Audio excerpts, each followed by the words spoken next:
Sophie Cunningham was flat out targeted by a dirty player. Can continue to survive these things. Here you see Sophie Cunningham laid out on the floor, holding her knee. The lady was in tears, crying as Lexi Hall approached her to help her. Immediately, first, look at this. Instantly into the game. Instantly. Immediately. They had a target to hurt Sophie. She was targeted by this team. The entire WNBA is in awe by the unexpected news made by Clark and Sophie Cunningham. After Sophie was struck by Bria Hartley, she suffered a severe knee injury, and her family is upset. Watch out for Bria Hartley because she's a dirty-ass player. Fans can't stand to watch Sophie go through the same misery that kept Clark out of the spotlight. This is Hartley right here coming in. She tries to slide over right there, and Hartley just kind of falls and and she crushes in on the knee of Sophie right here. She went down. Just sums up everything. Like, we weren't going to win this game if Sophie Cunningham was healthy. This isn't like, oh, we lost because of a Sophie Cunningham injury. We were down 17 points when she got injured. This happens. The Indiana Fever is going through a season that is truly a horror film. Put popcorn away. Just watching their sports requires therapeutic sessions. People are declaring the season to be over. To be honest, that's being courteous. It seems like this team comes up with a new way to make themselves seem bad every single week. And when the house burns down, the WNBA just watches from a distance like a nanny browsing Instagram. Gonna look like Stephanie White is extremely emotional after this hard-fought game. Sophie Cunningham family is extremely pissed off. And because Sophie Cunningham's knee was just ruined in the open, we've reached the lowest of all lows. Additionally, the entire event has the feel of a demolition derby rather than basketball. This wasn't simply another minor bruising or ankle ailment. Sophie was sobbing on the ground and clutching her leg after Bria Hartley struck her knee as if she were attempting to sack a quarterback. Just emotional, guys. I'm hella mad. Hartley need to be suspended on a major level completely. Probably at this point, she's more dirtier than DJ Carrington. The finest part comes next. When it occurred, the Fever were already behind 17 points.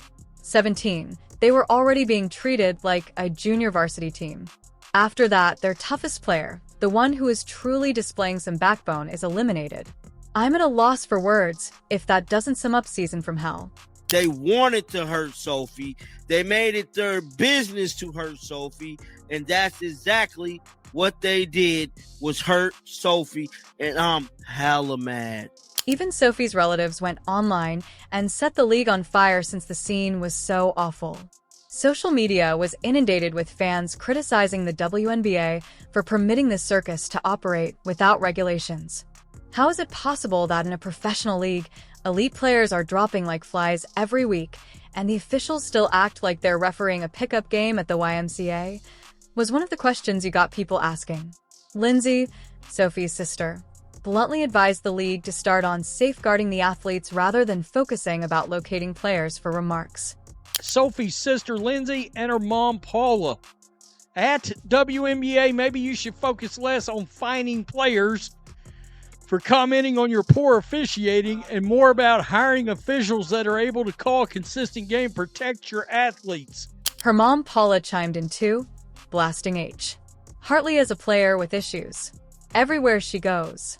When the family becomes so outspoken, it's obvious that they've reached their breaking point. Meanwhile, Clark has been out of action for 13 games in a row, adding to the chaos. People are genuinely inquiring as to whether she need to make the effort to return this year. Furthermore, why would she, given this catastrophe show, put on a fever? And Sophie's mother, Paula. Hartley is a disgruntled player having trouble everywhere she goes. She's playing mean and plays out of control. However, because Sophie's injury was the catalyst for this fire, let's focus on it. The play didn't have any humor at all, but it did look like it was taken directly from a blooper reel. Sophie grasped her patella, or kneecap, as soon as Hartley's car drove in and struck her leg. It's a patella injury. Normally people will hold higher in their knee if it's a knee ligament injury. It looks like she might have either broke or either ruptured her patella. Every fan who was watching experienced a sinking sense at that very time. It had the smell of a patella fracture or rupture, but it didn't shout ACL. And as every sports fan knows, that's essentially a one-way ticket to see the following season. There is virtually little possibility that she will return this year, according to analysts. Nothing. Just picture that. Your mid-season engine, your greatest source of energy, was destroyed in a matter of seconds.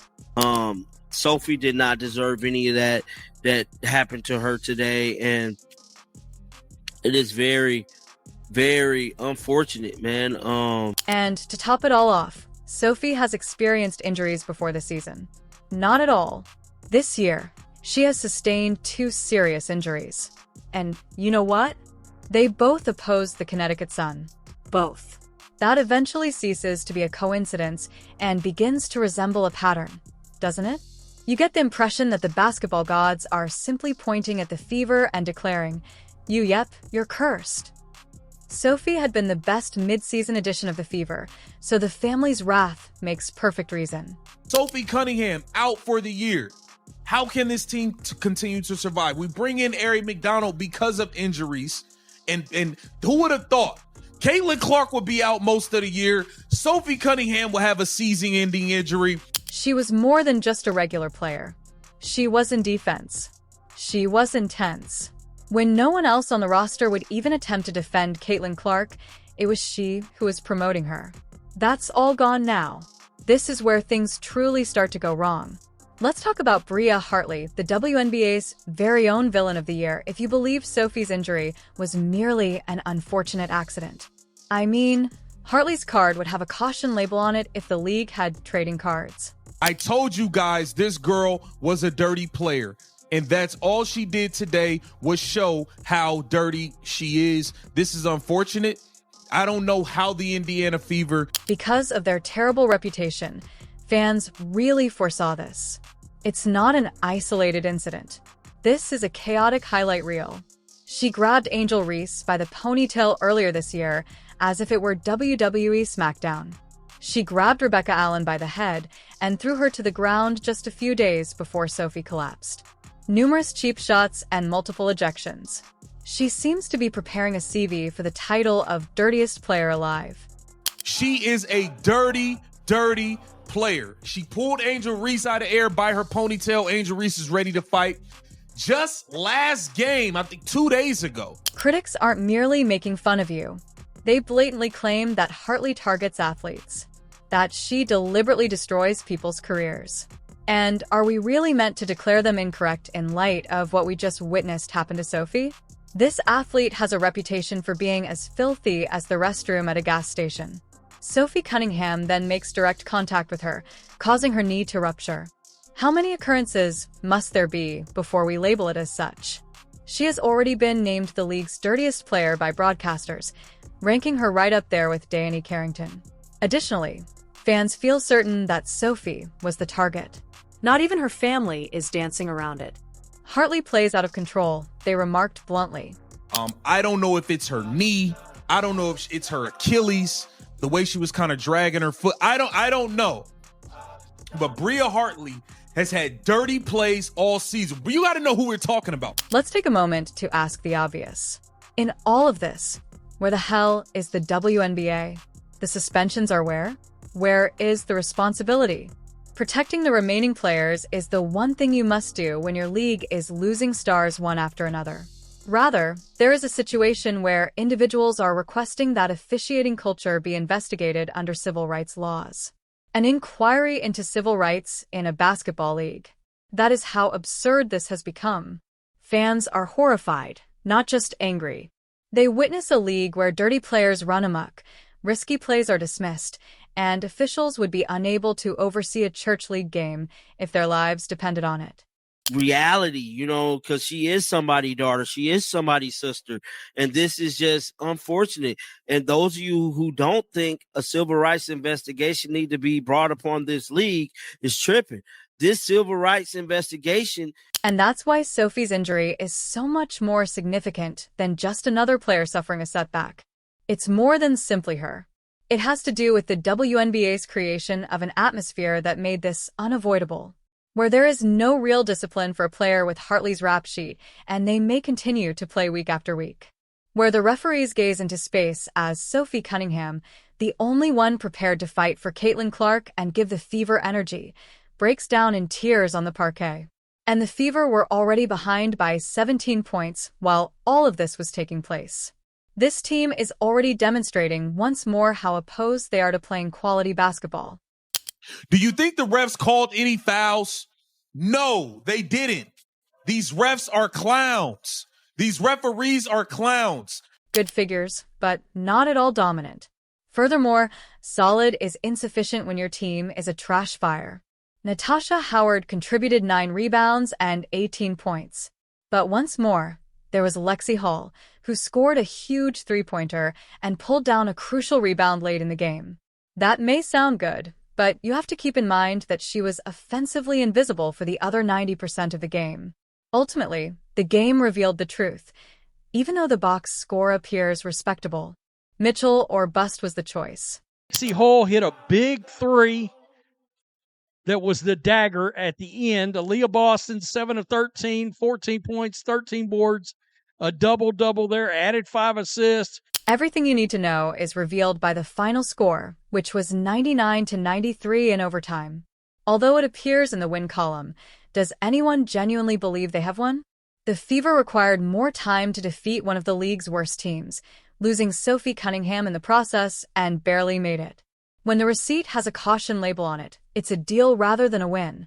Even if the team made it through the night, it seems like something far more significant perished outside. In the beginning of this game, Sophie Cunningham is bringing the ball up the floor. She gets mugged, hit upside the head, knocked to the floor while dribbling the ball up the floor, 75 feet away from the rim. Even while everyone was applauding Mitchell, Caitlin Clark is the true culprit looming over this mess. With just 12 or 13 games played this season, the so-called league savior has missed more than 75% of the season. Consider that. The most anticipated rookie in WNBA history. The face that is displayed on all billboards. Despite hardly being on the court, the player networks are swooning. Stephanie White makes an effort to appear upbeat by implying that she might make a comeback before the season concludes. But nobody actually thinks that at this point. The question is whether she should return, not if she can.